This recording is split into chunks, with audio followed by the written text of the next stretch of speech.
It is still a lot of damage on this street. Take a look at this car. It's one of the most badly damaged on the block. You can see the back windshield is broken out. And I want to bring you to the front here. Take a look at the front windshield. As the excitement is already in the air, you can look behind me and see all of the vintage planes and people dressed in clothing from the 1940s. The rally's been going on for a few minutes now. You can look behind me and see they have some signs in the ground. And then just take a look over here. We have about a dozen people who showed up for this. You can take a look at some of the signs.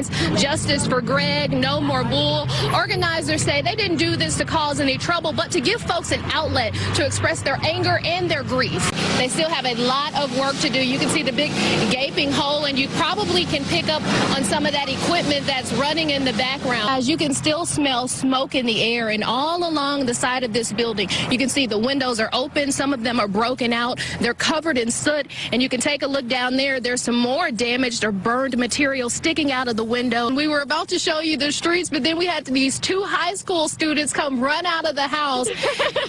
They have on sweatshirts and shorts and boots, an awesome combination here, right? And if you listen, you can hear that they've started playing music behind me. And police say if you know anything about this case, to give them a call. In the meantime, the family will lean on one another to get through this. These are the three suspects accused. They have a wide range of charges from first-degree murder, abuse of a corpse, and the district attorney says this woman pulled the trigger, and they say this man is still on the run. And since I've been standing here, I've seen emergency personnel remove someone. Now, I'm going to step out of the way to show you just how active this scene is right now.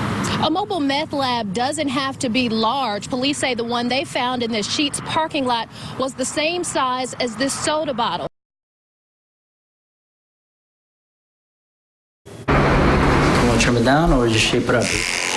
Inside City Cuts Barbershop in Kutztown. That's what's tight. That's good. You'll spot all the barbershop essentials, but tucked away in a box is a collection of children's books. So as soon as we got the books, we just needed the kids. And once the kids came in, it just worked out perfectly. Did you have Thanksgiving at your house? There's the typical barbershop talk. Yeah, it was my daughter's first Thanksgiving. But on any given day, you'll hear something else. 4, 8, 6. From 8. Children reading books out loud. The shop calls it Books by Kids.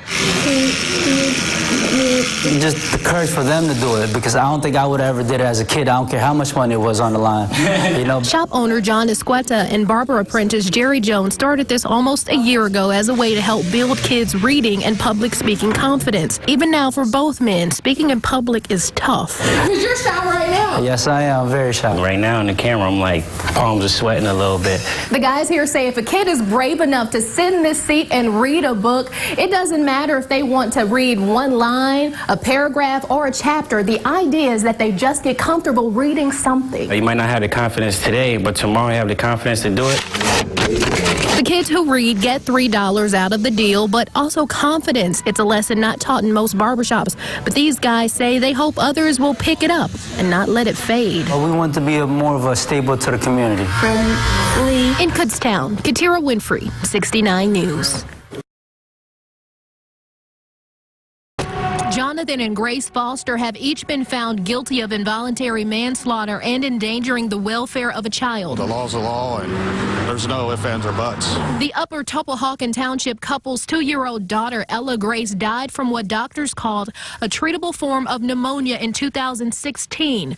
The couple cited their religious beliefs as the reason they didn't seek medical help for the child. We don't judge them by their religion or nothing. That we didn't take any of that into account. Pennsylvania law says religious beliefs are no excuse for refusing to help a sick child, and it's that law that jury foreman Casey Tharp says mattered most. That's what it came down to, actually, was we went by the letter of the law, like exactly what the law said, and that's how we all came to the actual conclusion. Testimony revealed that even after the child died in her father's arms, the parents never called 911. They instead started making funeral arrangements. When parents are derelict in their duties,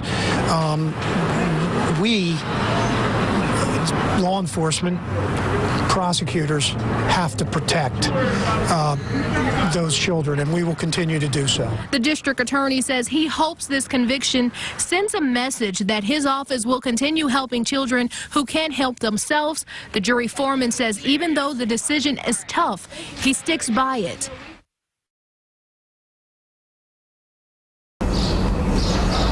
broken windshield cracks spread out like clusters of spider webs, and the damage near North 12th and Marion Streets in Reading spreads from car to car. At least the windshield is going to be 400. Are you going to call your police report? Halloween turned into a night of mischief with people like Elizabeth Beltran and about a dozen others feeling the impact. I was like, who would do something like this? Like, what's the pleasure on like breaking others' good items? Sometime during the night, neighbors reported seeing a group of teenagers with bats in the area. It's not clear if the teens did all this, but Marco Tellis says he thinks they did. Just a month ago, he says teenagers keyed his van. Right here. Now this. Upset, you know, you're not going to miss like a week of work because they got to order the windshield. It takes about a week. Cesarian Garcia is also going to miss work. The vandals cracked his windshield, shattered a window, and even jumped on his roof, caving it in. He's my car for go to work. Beltran says her brother called her and asked if her windshield was broken. She said no. Then she walked outside. So then I started walking, I see this car, and I'm like, oh, that sucks. And then I see my own, and I'm like, wow. 17 charges. The jury found Norman Vega guilty of 5 of them, ranging from first-degree murder and reckless endangerment. All of his guilty verdicts are connected to his charges related to the shooting death of Jason Steve. Now, after the verdicts were read, you could hear Vega's family start to break down in tears with each guilty verdict, and with each not guilty verdict, you could hear a sigh of relief come from them. Now, it's not been an easy decision. The jury came back deadlocked twice, saying they couldn't reach a consensus. The judge sent them back to deliberate. They came back an hour later, still deadlocked. So the judge informed them they could decide on some of the charges. About half an hour later, they came back with the verdicts. Of the 10 charges connected to Miguel Colon, the jury found Vega not guilty on all of them. Colon was shot and killed in a home invasion in the 1000 block of Perry Street on October 3rd, 2004. Of the 7 charges connected to the deadly shooting of Jason Steve at a McDonald's on North 9th Street in Reading, days after Colon's death, they found him guilty of 5 charges: first-degree murder, conspiracy to burglarize, retaliation, and 2 counts of reckless endangerment. Authorities said Steve witnessed the deadly home invasion that led to Colon's death. Prior to reaching the decision, the jury asked for clarification on certain words and law, and even asked to see a transcript of witness testimony. It wasn't given to the jury, but instead read out loud to them.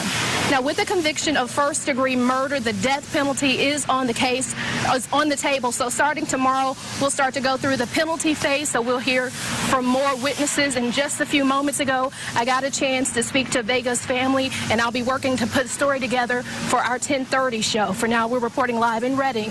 Katiera Winfrey, 16.